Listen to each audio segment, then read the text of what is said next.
Well, on now to our special program where we focus on key questions being asked by citizens across the country, and we try and get an answer from some of the top countries looking at the COVID-19 outbreak. Before we come to that, a 64-year-old man who had contracted the coronavirus infection has died in Maharashtra, the state that's reported the maximum number of cases of the highly contagious illness in India. It's the third death in the country linked to the coronavirus or COVID-19, which was declared a pandemic by the World Health Organization last week. He was admitted in a hospital in Mumbai, according to officials. Last week, a 68-year-old woman in Delhi and a 76-year-old man in Karnataka had died.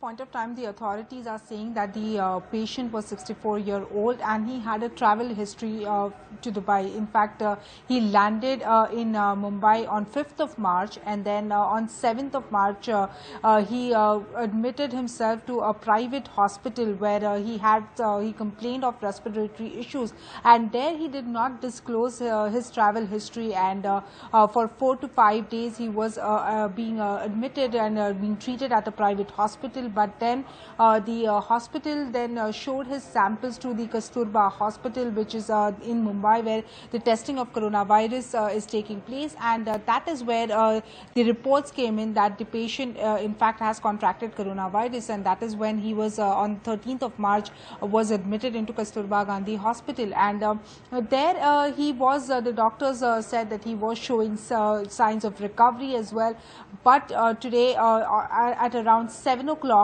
he in fact passed away. However, the exact cause of the death is not yet ascertained. The doctors are and the state government is also waiting for the final reports to come in as to what exactly are the cause, what exactly was the cause of his death. However, the patient had hypertension as well, so whether it was any multiple issues or whether it was only because of coronavirus, that is not yet ascertained, but yes, the reports are awaited.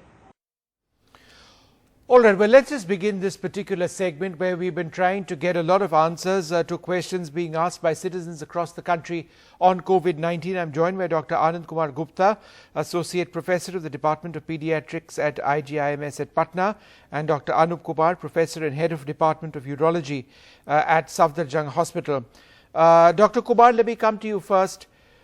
What the government is now trying to do is it's trying to take samples, and then it's trying to extrapolate data and then get an idea of whether community transmission is taking place. So therefore, they have done 500 samples so far, of which all have turned out to be negative. They're getting the results of 500 more. But at a time when there are asymptomatic carriers as well, do you believe this strategy of the government of random sampling tests is good enough? Yeah, actually, this is a very good question.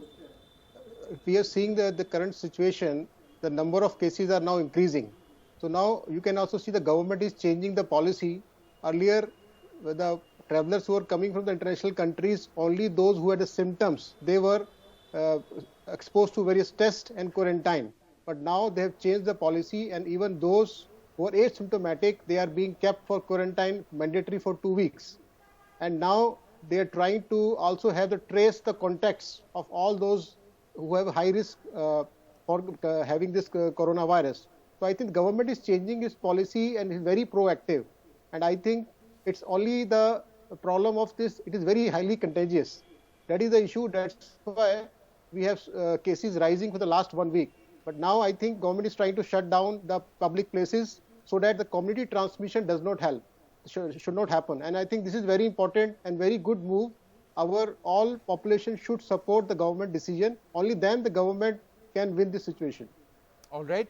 We've got our first caller on the line, Piali Mukherjee from New Delhi. Piali, go ahead with your question. Yeah, what I wanted to know is if a person is experiencing these symptoms, how important is it for this person to go for testing right away? I mean, can the person just quarantine himself or herself at home and see if this, Okay, if he experiences... Let's take that one question first. Dr. Swapni, would you like to take that question, Dr. Gupta? If a person is experiencing symptoms, do they immediately go for tests? Yes, sir.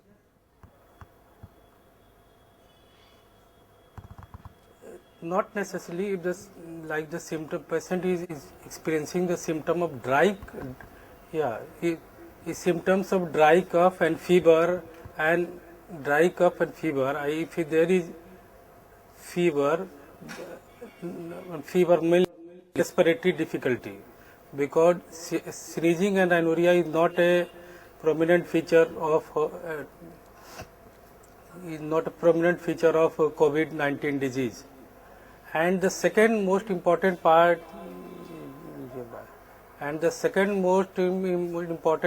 is the history of travel or the contact with the person with the suspected or confirmed cases of COVID-19 disease. Because these type of symptoms can be caused by many viral disease and some allergic disease also, and it is not important to test all these patients, and because this can burden our health system also, and there may be many number of false negative or positive tests. So if you have symptoms of these dry cough, fever and breathing difficulty, and you have traveled internationally within last 2 weeks, then you need to go for checkup of COVID-19. Otherwise, contact your physician and get treated properly. Okay, we've got Nayan Ahmed from New Delhi on the phone line. Nayan, go ahead with your question. Yeah, Dr. Anup, the question is, now there is a season for swine flu also. So how we can distinguish the patient is suffering from swine flu or coronavirus? Okay. Dr. Kumar, would you like to take that? Swine flu or coronavirus, how do we know the difference? Yeah, so again, the symptoms of swine flu versus the coronavirus, the initial predominant symptoms are also the same, having the fever and running nose, sore throat, cough and sputum production. But only difference between the swine flu and coronavirus will be in coronavirus, the nasal symptoms are less. They are seen in less than 15% of patients, and sputum production is also seen in less than 15% of patients. And then respiratory distress is much more common in coronavirus as the disease severity increases, and then other symptoms are almost similar. So again, as our other esteemed panelists have told, it is the history of contact with your suspected case, whether you have a suspected the international traveler coming from that countries which we already know, or you have been exposed to a confirmed case in India. This is very important. Otherwise, the symptoms, as I said, most important is high-grade fever in coronavirus, the dry cough and breathlessness or dyspnea, which we call. These are three very important symptoms with a history of contact with the corona, either positive or a suspect patient. This is the history which we are looking at right now. And if this is present, then we can expose the patient for test. Okay. We've got Rof who joins us from Baramulla. Rof, go ahead with your question. Good evening, everybody. Yeah, my question is that, is it necessary, there might be some sort of systems to the patient who is suffering from coronavirus, or it can be asymptomatic, means without any symptoms? Okay. Dr. Gupta, what if there is somebody who is asymptomatic who might have coronavirus but isn't showing the symptoms? Can you tell us a little bit about asymptomatic cases and the danger they represent?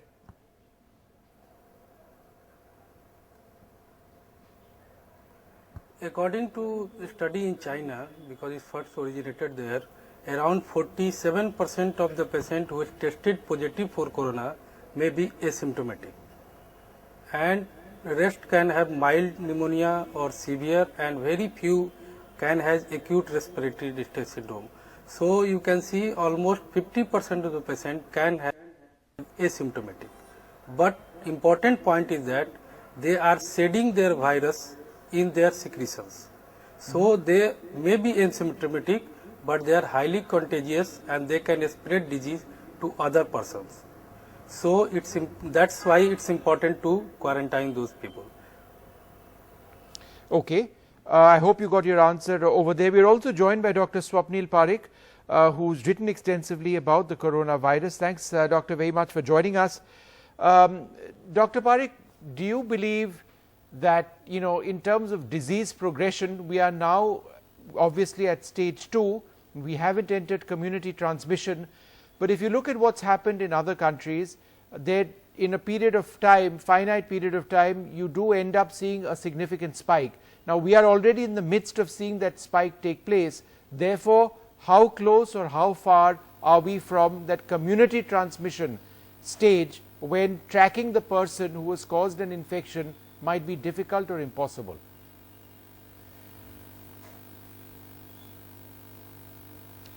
I think that's an excellent question, and the correct answer is that we do not know.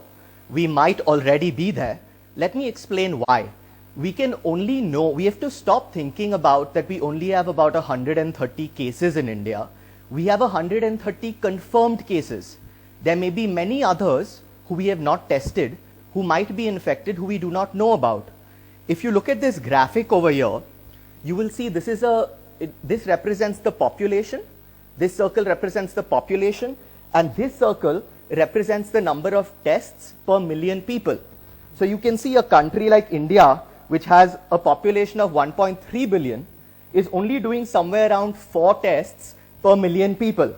Whereas if you look at a country like South Korea, which has really managed to control this disease, has a population of about 50 million and has done so many tests per million. So we cannot know how much the disease is spreading in the country if we are testing very few patients. That being said, just today, the government has announced that private labs will be involved in testing.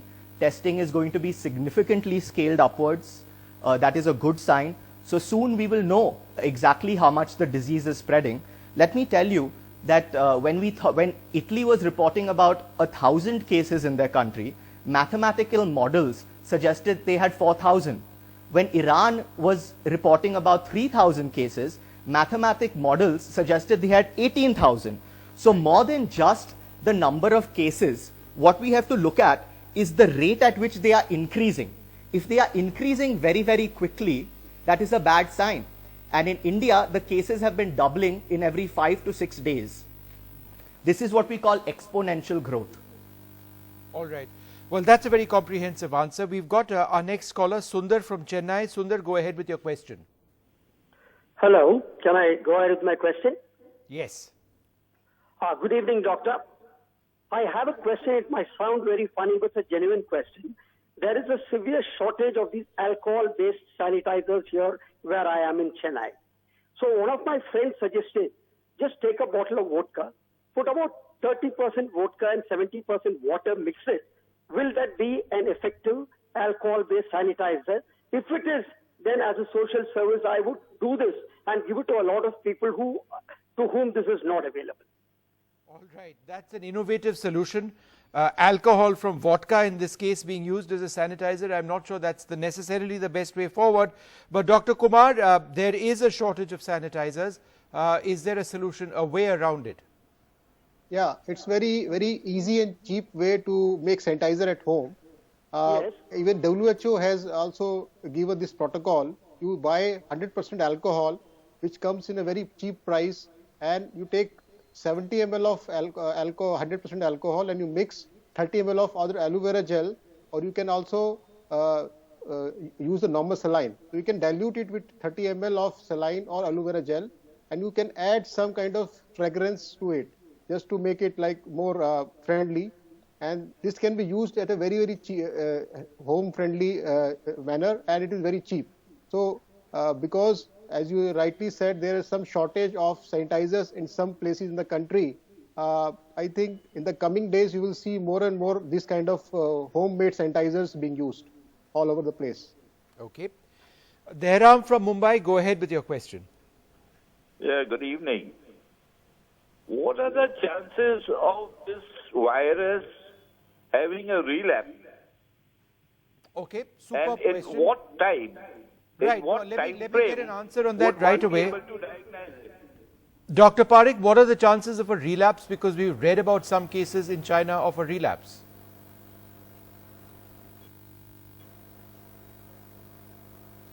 So firstly, what we have to remember, whenever we see a large number of cases of any disease, there will be a small number of outliers who have a slightly different presentation.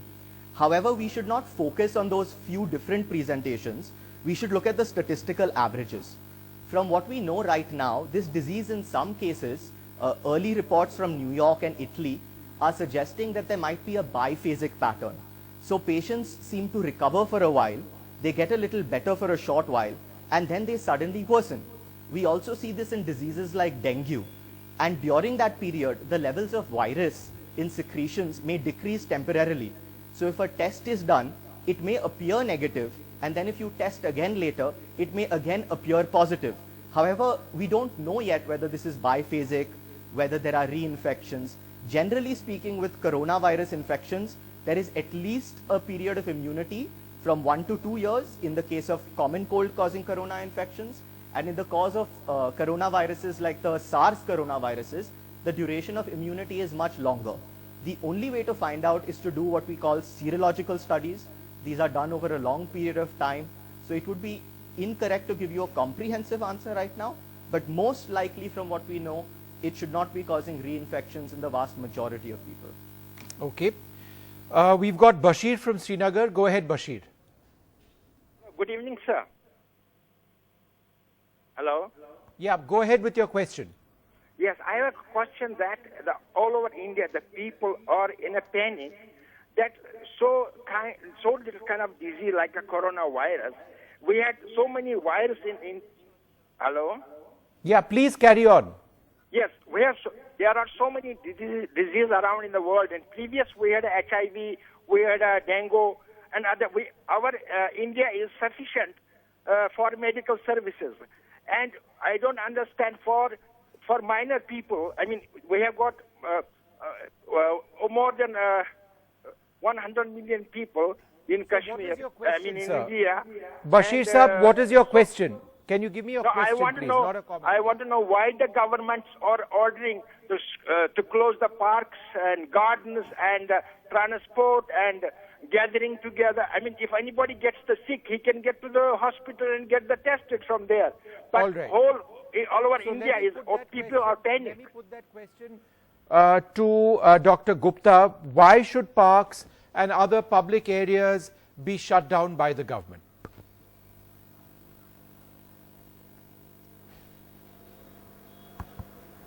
So to understand this, we should know how this virus is spread.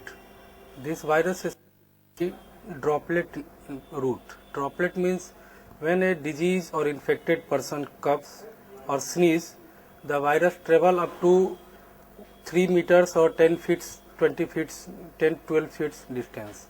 Because if a person is infected and suppose there are 1,000 people in the park and if he sneezes and to another person, then he gets another person, so around at least 500 people can be infected by just one person within a very short of time. And the question by relevant that mortality rate is only 3%, but by the sheer number, if we don't do anything to contain this virus will infect around 70% of the population. So you can think if this infect the 70% of the population, then only 3% mortality can cause how much severe a number. And second part, this will put a large burden to our healthcare sectors. So that's why it's very easy, cost effective and very important measure to stop this disease and stop the transmission. That's why government is doing this, and all citizens should support this initiative, and because this is a very short time and we have only 30 days time, out of which 5 already gone. We have only 20 to 25 days to contain this virus in stage 2. Otherwise, it will be very difficult to contain in stage 3. Professor R.C. Tripathi from Jaipur, go ahead. Hello? Hello? Yeah, go ahead with your question. Hello? Hello? Yeah, sir, go ahead with your question. My question is that in country where 300 million persons are under the poverty line, how they can afford the sanitizers or soaps and all these things, then they have then income less than 100 rupees. So is there any simple remedy for this to avoid the Okay, let's take that contraction question. alone? Dr. Kumar, that's an important point. And another thing In I a country which is as poor as ours, how do people, all people, be expected to have the money to buy a hand sanitizer, which is expensive? So is there a simple solution for this? Yeah, if you don't have money to buy a sanitizer, you can just use a simple soap. And this is what is being told by WHO since the beginning of this virus epidemic. If we just wash our hands with soap and water very frequently, and we can definitely decrease the risk of transmission to ourselves and to others. So therefore, even if you don't have a sanitizer, you just use simple soap, which is very, very cost effective, and you can still break down this chain of transmission. Okay. Last caller, what is the name of the call? Rohit, joining us from Mumbai. Rohit, go ahead with your question. Last call of this show. Yeah, Rohit. Yeah, hi. My question is not so much for the doctors, but for the central government. Why are they not coming into the picture and taking charge? You see every state coming out with its own announcements, something getting shut, something else is going to remain open. Like in Mumbai, we still don't know whether the trains are going to be shut or whether they are running. And every day there is confusion. I mean, the Prime Minister of the country should take charge. Look at what Donald Trump is doing. He's having press conference every day. Okay. And so that's not really a question that we can answer or address on this particular program, but I think that sentiment is important, but it's also equally important to remember that we've got state governments under whom healthcare is actually there, and so they need to be answering these questions as well. I'd like to thank Dr. Gupta, Dr. Parikh and Dr. Anup Kumar as well for joining us on this program and taking those questions from all of our viewers from across the country. We'll be back with more such programming tomorrow at 7 to 8 p.m. Till then, goodbye.